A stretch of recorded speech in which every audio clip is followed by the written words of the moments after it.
Welcome back to the deep dive. You know the drill. We take your sources, we peel back the layers, and we hand you the synthesized knowledge. It's the ultimate shortcut to being well-informed. Hmm. Today, we're tackling a source that promises something pretty radical. It argues that the greatest source of power isn't out there somewhere, but it's entirely within your own mind. Yeah, we're diving into Joseph Murphy's 1963 classic, The Power of Your Subconscious Mind. And the claim is just huge. It is. The book says you already possess this miracle-working power. And for you listening, the whole mission of this dive is to show you how directing that power can, and I'm quoting here, lift you up from confusion, misery, melancholy, and failure. So we're talking about achieving genuine freedom, happiness, peace of mind. Lasting peace of mind. That's the goal. You know, what I appreciate is that the text doesn't really rely on vague metaphysics. It approaches the mind like a system. Right. With predictable rules. Exactly. The mission, as it says in the book, is to explain the great fundamental truths of your mind in the simplest language possible. And it does that with this idea of scientific prayer, which, isn't what it sounds like. Right. It's not about traditional religion. No. It's defined as the harmonious interaction of the conscious and subconscious levels of mind, scientifically directed for a specific purpose. It's like a technology. It's treating your mental processes as a technology that, once you master it, should give you repeatable results. So we're going to learn some actual simple techniques to tap into this infinite storehouse of power. And if you apply this, you should see tangible results, not just in theory. But in real-world stuff, business problems, daily frustrations. Even family relationships. It's about making your life run smoother. Okay, so where do we start? To get the mechanism, we first have to establish the two distinct levels of the mind. They're always interacting. Let's start with the one we all think we know. That's your conscious mind. This is the rational, objective part of you. The part that's thinking right now? Exactly. It's Yeah. where you reason, where you make choices, where you decide what to believe. The source calls it the watchman at the gate. It's the captain of the ship. Okay, the director. And then there's the other part, the powerhouse. The subconscious mind. Yeah. This is the subjective, creative level. It's the seat of your emotions, your deep memory. And it runs everything in the background, right? Like breathing and... Heart rate, digestion, all of it. Yeah. But here's the most important part for this whole system. The subconscious mind does not argue. What does that mean, it doesn't argue? It has no capacity for rational debate. It accepts whatever the conscious mind, the watchman, tells it is true, no questions asked. Wow. So the law of the mind is just this constant loop, a cause and effect thing. Non-stop. Whatever idea, whatever habitual thought I have in my conscious mind, it just sinks down into that deeper level. And the subconscious immediately starts working to execute that command without judgment. It doesn't care if it's a good or bad idea. Okay, that's the key operational nugget right there. It is. And the law works impartially. The analogy in the text is that the subconscious is like fertile soil. Okay. It will grow any kind of seed you plant. So if you plant thoughts of peace and health, You get peace and health. you harvest those conditions. But if you plant seeds of fear or limitation or just constant negativity. The soil just as diligently grows a harvest of misery and failure. Exactly. That brings up a fascinating modern problem, doesn't it? I mean, if the subconscious doesn't argue, how do we stop the constant negativity we see every day? The media anxiety, the, economic doom scrolling. All of it. How do we stop that from corrupting the soil? That's why the conscious mind has to be such a diligent captain. You are the one in charge. You have to actively choose the right orders, the thoughts and the mental images that you're feeding your subconscious. So if the captain is distracted or just gives orders based on fear. The crew, which is the subconscious, executes them perfectly. Yeah. But the ship is headed straight for the rocks. Your emotional state is basically proof of the orders you're giving. Let's get into the universal principles then. The source is really insistent that these mental laws are just as exact as, say, physics or chemistry. It draws a really compelling parallel. You can rely on H2O to always be water. You can rely on metal to expand when heated. Right, they're laws. And similarly, the universal mental law is that whatever you impress on your subconscious mind is expressed on the screen of space as condition, experience, and event. It's just a fundamental truth. And the engine that drives this whole machine is what the text calls the law of belief. But belief is a tricky word. How are we defining it here? The definition is actually deceptively simple. Belief is just the thought of your mind. But here's the twist. How? The answer to your prayer or request isn't brought about by the thing you believe in. It doesn't matter if it's a ritual, lucky charm, whatever. So it's not the object. No.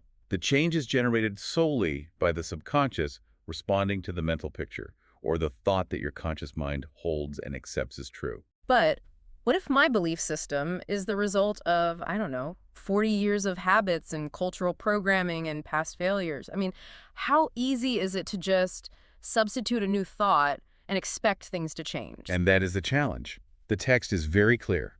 If you want to change your life, you have to deliberately cease believing in the false beliefs, opinions, superstitions, and fears of mankind. That's a tall order. It is. Yeah. But the idea is that your experiences right now are just the materialized reactions of your subconscious to the deepest thoughts you hold. Changing that takes effort, but the mechanism itself will always respond. Which brings up a critical question the book addresses. Why do people pray for something and get the exact opposite? It all boils down to inner conflict, Ah, mental denial. how so? Someone will outwardly say, I am prosperous, Okay. but inwardly they feel deep-seated fear, or they feel like they're lying, or they resent other people's wealth. And the subconscious. The subconscious accepts the dominant emotionally charged idea, and often that fear is way more powerful than the flimsy affirmation on top of it. Okay, so for anyone listening, this next part is really the key. We're moving from theory to, what you can actually do, the method. Actionable, structured methods, yes. So how do we get past that critical, skeptical, conscious mind? The first step is all about timing.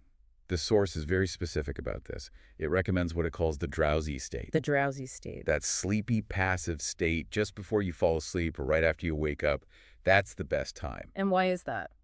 Because the resistance of the conscious mind, its tendency to throw up negative, skeptical thoughts, is at an absolute minimum. You're on the threshold of sleep. You've got the clearest path to that fertile soil. Okay, so you get into that receptive state. Then what? Then the easiest way to formulate the idea is through visualization. You have to see the desired outcome vividly, as if it already exists. You have to make it real in your mind first. Think of yourself as an architect. The blueprint, your mental image, becomes the plastic mold from which the finished result will come. The subconscious needs a very clear plan to execute. The author's own example of this was so revealing. He wouldn't just think, I want this lecture to go well. No, it was much more detailed. He would picture the whole auditorium filled with people who were radiant, happy, and free. He'd imagine hearing their voices saying things like, I'm healed, I feel wonderful. He was living the end result. That's the mental movie method. You dramatize the outcome and, most importantly, you feel its reality. The feeling is the key. It's everything. If you want to sell your house, you don't just think about it. You mentally picture the check in your hand. You feel the joy, the relief of the deal being done. You go to sleep feeling the naturalness of the whole mental movie. So you have to engage all the senses, not just sight. All of them, especially the emotion tied to the completion. Another technique, which sounds almost too simple, is the thank you technique. It's incredibly powerful.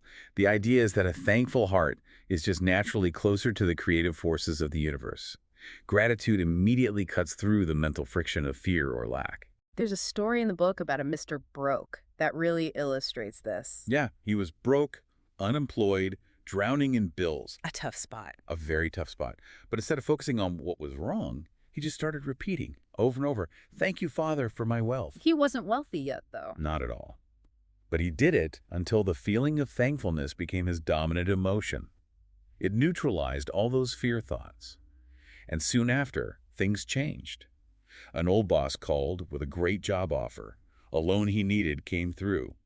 The thankfulness came before the supply. It's like priming the pump. That's a great way to put it. And then finally, there's the affirmative method. Which is? This is about stating a profound truth, not just a wish. You state it as fact, knowing the principle behind it. So the core idea here is that it's actually abnormal to be sick. It's normal to be healthy. Exactly. Health is the truth of your being. So when you affirm health, you're just aligning yourself with the principle of life itself. And the author used this for his sister, right? She had gallstones. Yes. He affirmed that the healing intelligence inside her was transforming every cell, nerve, tissue, muscle, and bone of her being according to the perfect pattern. He was just reminding her system of its original blueprint. When we look at the applications of all this, it starts with physical healing.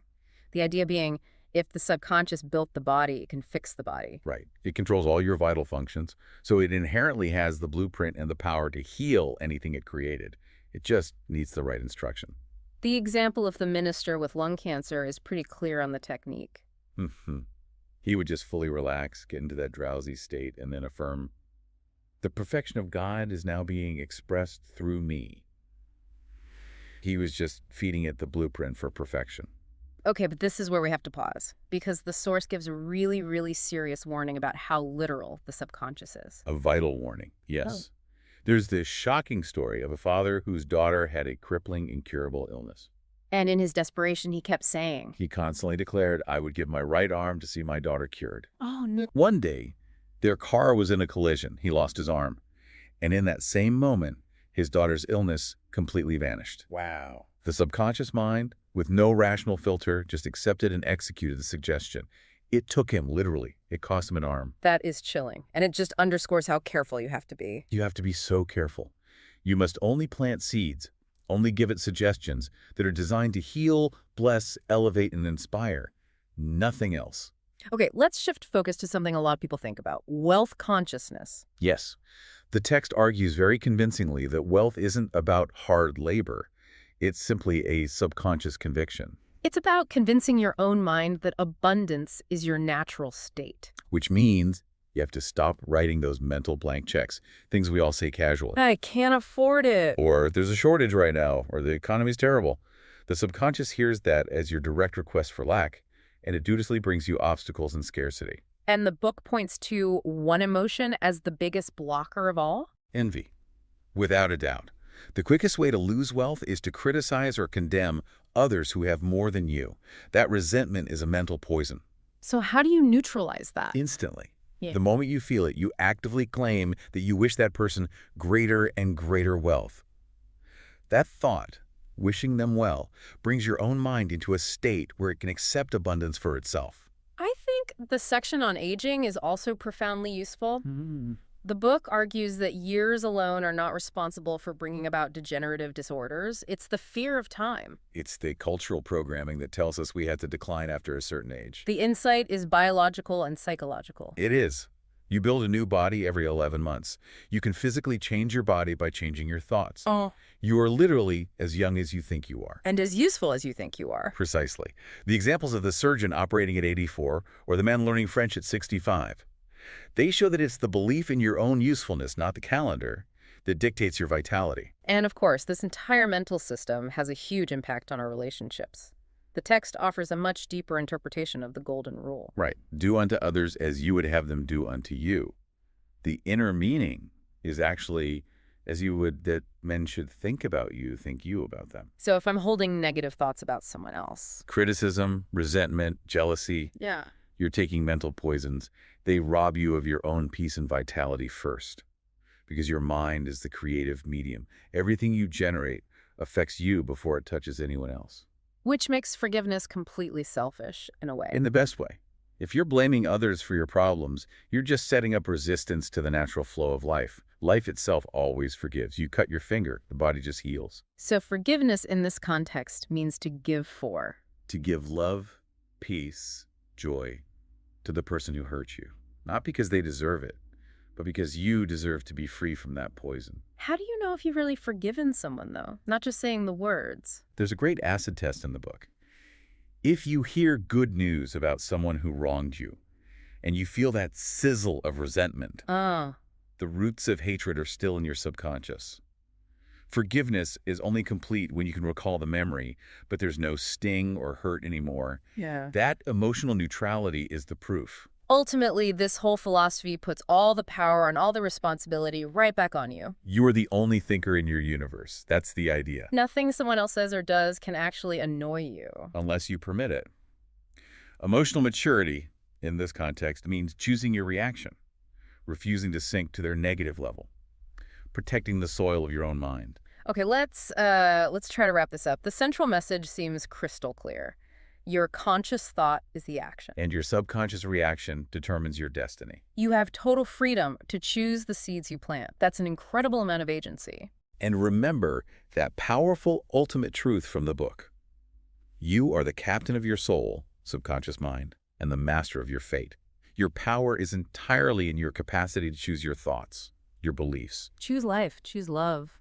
Choose health, choose happiness. It's a choice. You know, the source reminds us that even when the outside world seems chaotic or completely blocked, the wisdom and intelligence lodged in your subconscious mind is ready to respond to you. Hmm. So the final thought for you to take away is this. What single idea, what profound desire, what clear mental movie are you going to impress on that infinite storehouse tonight, knowing it will always bring it to pass? Think about that blueprint and how you'll execute it as you go forward.